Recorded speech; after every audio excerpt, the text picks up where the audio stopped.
कोणत्याही खेळाडूचं स्वप्न असतं ते म्हणजे एखादा दिवस तरी आपण आपल्या भारतीय संघाचं प्रतिनिधित्व करावं आणि पुण्याची श्रुतिका सरोदे हिनं एशियन चॅम्पियनशिपमध्ये स्केटिंगमधलं जे रोलर डर्बीचा प्रकार आहे त्या प्रकारामध्ये भारतीय संघाचं प्रतिनिधित्व केलेलं आहे आणि त्या भारतीय संघाला सिल्वर मेडल जे आहे ते श्रुतिका सरोदेला मिळालेलं आहे। मूळची पुण्याची आहे मात्र साऊथ कोरियामध्ये ही स्पर्धा जी आहे ती आयोजित करण्यात आलेली होती। श्रुतिका आज भारतामध्ये दाखल झालेली आहे। श्रुतिका तुझं सुरुवातीला अभिनंदन। याचा सराव तू कसा केला, भारतीय संघाचं प्रतिनिधित्व करण्याची तुला संधी मिळाली? मी पुण्यामध्ये राहते आणि माझा सराव पुण्यामध्येच झालेला आहे। 20 वर्ष झाले मी स्केटिंग करते, पण रोलर डर्बी हा प्रकार मी 6 वर्ष झाले करते आणि पुण्यामध्येच सराव त्याचा झालेला आहे। मला हा चान्स मिळाला भारताचं प्रतिनिधित्व करायचा, ही खूप मोठी गोष्ट आहे आणि मी पूर्णपणे माझं 100% दिलेलं आहे त्याला। टीम कोऑर्डिनेशन झालं किंवा आम्ही आतमध्ये खेळायचं झालं, हे सगळं कोचशी डिस्कस करून आणि आम्ही सगळ्या टीममेट्सनी एकत्र सगळ्या मुलींनी एकत्र डिस्कशन करून आणि एकजूट होऊन हे प्रयत्न केला आणि त्याच्यामुळेच हे आज शक्य झाले, नाही तर हे मेडल शक्य नव्हतं। हे खूप अवघड होती ही गोष्ट, पण आज हे एक स्वप्न होतं आमचं आणि हे पूर्ण झालं आहे। म्हणजे तू साऊथ कोरियाला जाताना स्वप्न घेऊन आले आणि येताना ते प्रत्यक्षात होतं? हो, हे स्वप्न आम्ही पूर्ण केलं। हे चॅम्पियनशिप जेव्हा डिक्लेअर झाली, आम्ही सिलेक्शन ट्रायल्स दिल्या, 3 कॅम्प केले आणि तेव्हापासून आम्ही हे बघतोय की साऊथ कोरियाला जर गेलो तर मेडल घेऊनच परत यायचं आहे। काय पुढचं, आता तर तुला सिल्वर मेडल मिळालेलं आहे, पुढचं स्वप्न काय?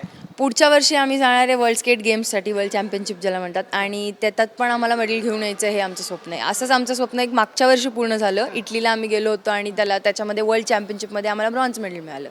तसं आमचे अजून एक स्वप्न आहे आता पुढच्या वर्षीच्यासाठी आणि ते पण आम्ही पूर्ण करण्याचा प्रयत्न 100% करणार आहे। काका, कसं वाटतंय मुलींना हे सगळं यश मिळालं, भारतीय संघाचं प्रतिनिधित्व?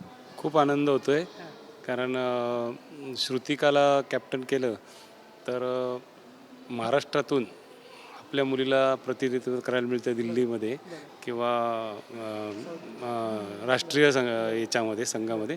खूप मोठी गोष्ट आहे ही म्हणजे त्याचं तुम्हाला म्हणजे मला खूप आनंद होतो, शब्दात मी सांगू शकत नाही, कारण ही गोष्ट खूप अवघड आहे एखाद्या संघाचं कॅप्टन्सी करायला मिळणं। तिच्यात ते टॅलेंट आहे, ती टॅलेंटला ती पुरेपूर उतरली, ती खूप मेहनती आहे, जिद्दी आहे, ती कधी कधी आमचंही ऐकत नाही खेळाच्या बाबतीत, तर तिच्या जिद्दीमुळे आणि तिच्या कष्टामुळेच हे शक्य झालेलं आहे। काय मुलीला सांगितलं होतं का की तुझ्या आवडीचाच प्रकार निवड किंवा या क्षेत्रामध्ये करिअर करायचं आहे? आजकाल मुलांचा ओढ असतो की इंजिनियर असेल, डॉक्टर असेल किंवा मेडिकलचं वेगवेगळे क्षेत्र आहेत, स्पोर्ट्सचं क्षेत्र तिनं निवडलं, कसा तुमचा सपोर्ट होता? नाही, आम्ही तिला कायम सपोर्ट केला। तुला जे आवडेल आणि जे तुला करायचं तेच कर, हेच आमचं पहिल्यापासून होतं। काय वाटतं हे सगळ्या आईवडिलांच्या चेहऱ्यावरती आनंद? खूप आनंद होतोय, कारण त्यांनी 20 वर्ष मी करते तर 20 वर्ष ते माझ्यासोबत आहेत। आजपर्यंत एकही असा दिवस नाही आहे किंवा एकही इव्हेंट नव्हता, काही प्रॅक्टिस नव्हती की ते कधी चालेल नाही आहेत। ते दोघंच्या दोघं आणि माझी बहीणसुद्धा, ती पण या खेळात आहे आणि जेव्हा मी खेळत असते तेव्हा ती मला पूर्णपणे सपोर्ट करते आणि ती मला पुढे ढकलण्याचा 100% प्रयत्न करते। त्यामुळे ह्यांच्यामुळेच झालेलं आहे ते, नाही तर मी एकटी नव्हते करू शकणार, हे शक्य नव्हतं। आपण पाहतोय की खेळाबरोबर शिक्षणातही माझ्या दोन्ही मुली मी शिक्षणातही त्यांना पुढे नेले। ही BE कम्प्युटर आहे आणि त्यानंतर तिने MBA केलं आहे आणि माझी छोटी मुलगी ती पण इटलीला होती, इटलीला तिलाही ब्रॉन्झ मेडल मिळाले, तर ती आत्ता फर्ग्युसनला लॉ करते। त्यामुळे खेळाबरोबर शिक्षणही पाहिजे असा माझा पहिल्यापासून हट्ट आहे आणि तिच्या प्रशिक्षकाने मला तेच सांगितलं होतं की दोन्हीमध्ये टॉप आहेत आणि मार्क पण त्यांना खूप चांगले मिळतात।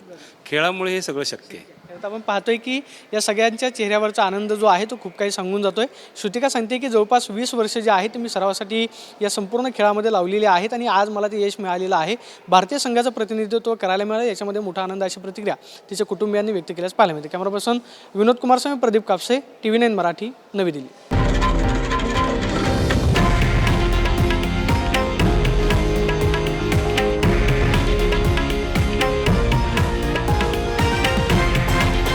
हे आहे देशातील नंबर 1 न्यूज नेटवर्क आणि आपण पाहत आहात TV9 मराठी, एकमेव।